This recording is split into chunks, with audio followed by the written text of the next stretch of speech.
The power of fractal thinking is this phenomena or this paradigm of an endless pattern that goes infinitely smaller and infinitely bigger, depending on where your frame of reference point is.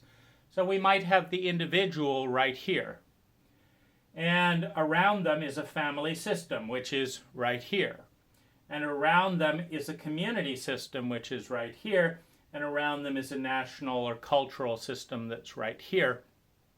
And the nature of a fractal pattern is that with small variations, the essential pattern gets bigger and bigger and smaller, but it's the same pattern.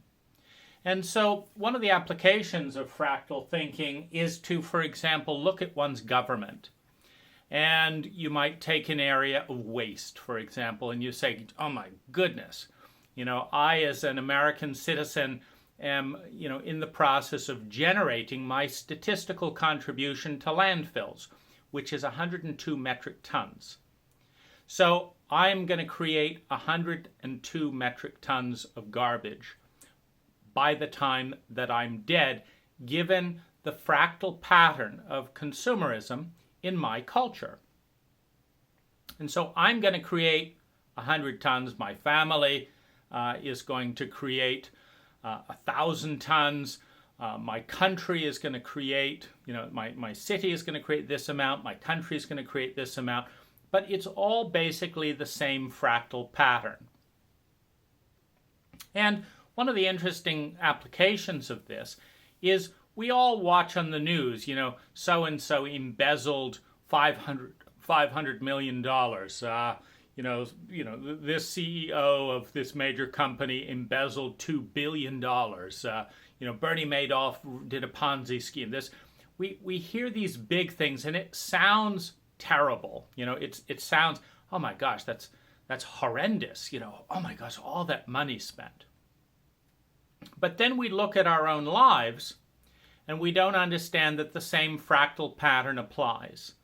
We love to quote these big numbers because they have nothing to do with us in our limited thinking. And so we say, well, 50% of every advertising dollar in the country goes to waste. 40% of every health dollar in the country, conservative, that's being conservative, goes to waste and corruption.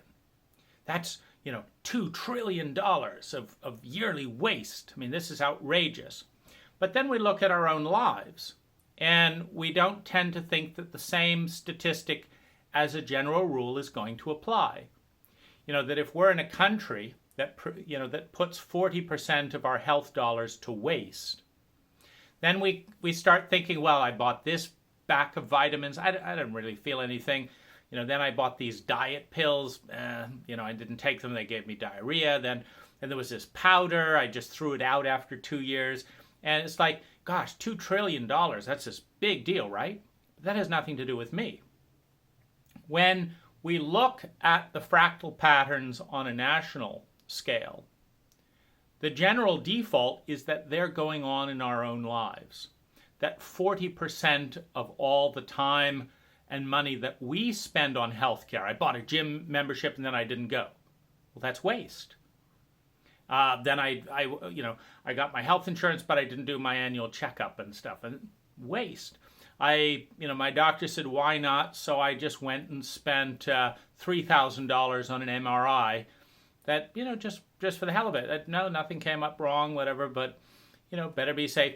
That's waste. And so the gift of a country and of a family is that if we work with this principle of resonance and participation in the co-creation of reality, odds are that if we find ourselves in a corrupt, bizarre system that's manufacturing pain faster than it's healing it, that has something to do with our consciousness, that has something to do with the level of consciousness that we're entering into this world with, that we're dealing with as individuals. And it suggests that if we default to the status quo of the majority, that fractal pattern will replicate itself. And the interesting thing is every fractal pattern has anomalies. And every fractal pattern or meme evolves with time. And the way that a resonance wave collapses and forms a new wave, the way that a fractal pattern evolves is there are these little pieces on the edges that start deteriorating the integrity of the pattern in preparation for a new pattern to evolve. And that can be one of our roles in our larger fractal system to say, wow, look at the embezzlement, look at the corruption, look at the look at the lack of integrity, look at the environmental damage. And then come back into the present and say, how can I treat my body as more of a sacred anomaly in the context of my cultural fractal pattern? How can I spend my health dollars more intelligently than the rest of the pattern? But understanding that the default set point is this endless repetition at smaller and larger scales. So, the intelligent response then as we look at the news or, read about this or that is to ask ourselves, are we any different? So-and-so just didn't pay their taxes and, bribed millions of dollars and stuff and thus. Well, did we pay our taxes? Did we call, relabel the restaurant bill? Oh, this was a business lunch with my girlfriend. Well, it's the same pattern. And so the way that I look at news and global events and national events is that that's probably me if I was president, if I was CEO or whatever, if I was in charge of the garbage system, that's probably me because that's what these people are. They're just versions of me that have gotten elected, that have pursued this area of career.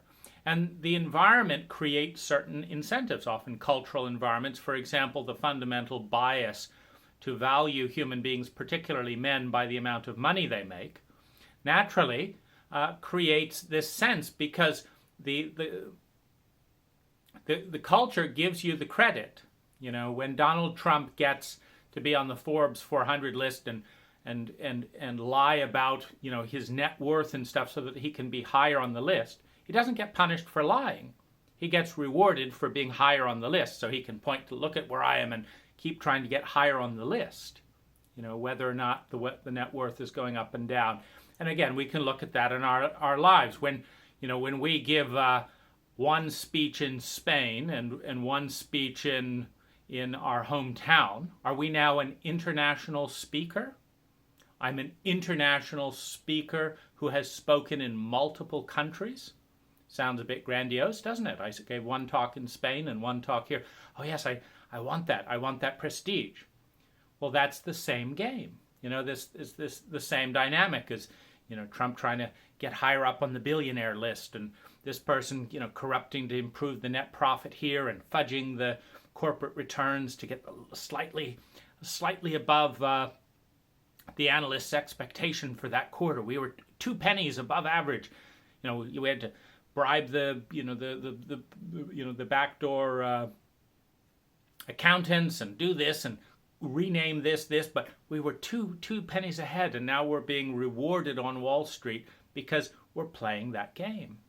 And we're all playing that game in certain ways. In New Age circles, it's, well, I went and saw 3 channels this month.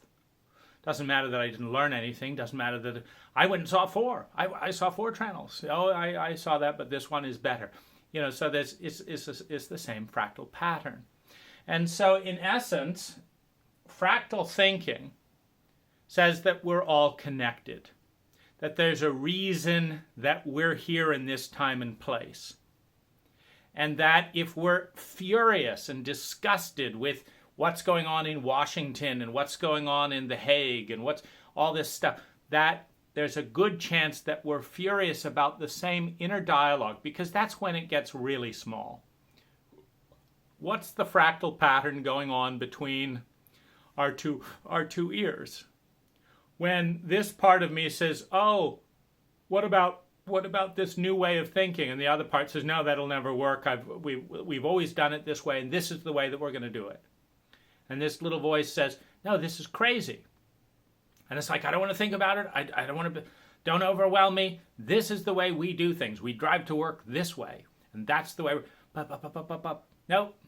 And we have the dominator principle going on inside our own mind as the inner personas, including all the dissenting and minority voices within us, that creative artist that we always squash and fill up with Haagen-Dazs.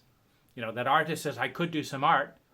And then the dominant persona in us says, nah, oh gosh, get up, get the paints. Let's just have another few scoops of Haagen-Dazs. So every single time the artist comes up to be expressed, the glutton dominates it and says no. And then we look and say, well, isn't it disgusting? What a fat country we are. Where's the art and stuff like that? When we've killed it off in our own head. And then some part of us has a differing perspective in our own brain. Like, we could do it differently. We could get a new career. It's like, shut up in there. We barely got this job that we hate, and da-da-da-da-da. We're going to keep this job, whether, you know, regardless of what's happening. And so then that gets quashed. And then we feel so angry when we bring up a dissenting voice in City Hall, which is just a slightly bigger fractal pattern, or in our family, only to be told, no, this is the way our family does things. You don't change the way we do Thanksgiving. This is the way we've done it. We have a miserable time every year, and it's gonna stay that way. And we don't want to have any argument about it. Just shut up. And it's like, oh my gosh, that's so unfair. But we think nothing of shutting up the dissenting voices within our own ego, within our own psyche, that keep us living in a rut over and over again. And so it's a fun paradigm in which to play. And it basically assumes that whatever we hate, love, dream about, say I could never be, but I wish I could be, whatever we see out there is in here. And whatever we see in there is going to be out there. And if it's showing up in national headlines, that national headlines are global dreams. They're dreams, flashing reminders that this is the theme of consciousness of the day, that this isn't coming out of some magic, that there's a whole set of beliefs and variables in the cult, in the culture, that are creating this repetitive pattern. And that those same headlines are flashing on in here. That's actually what they're attuned to. I mean, newspapers just do whatever sells newspapers. What sells newspapers is you buying them. So if you're buying this, this, and this, it's not why are the headlines so bad. It's why am I buying bad headlines? And why is everyone else buying bad headlines? And what do I do about this? And, you know, and so it's a fun way of exploring.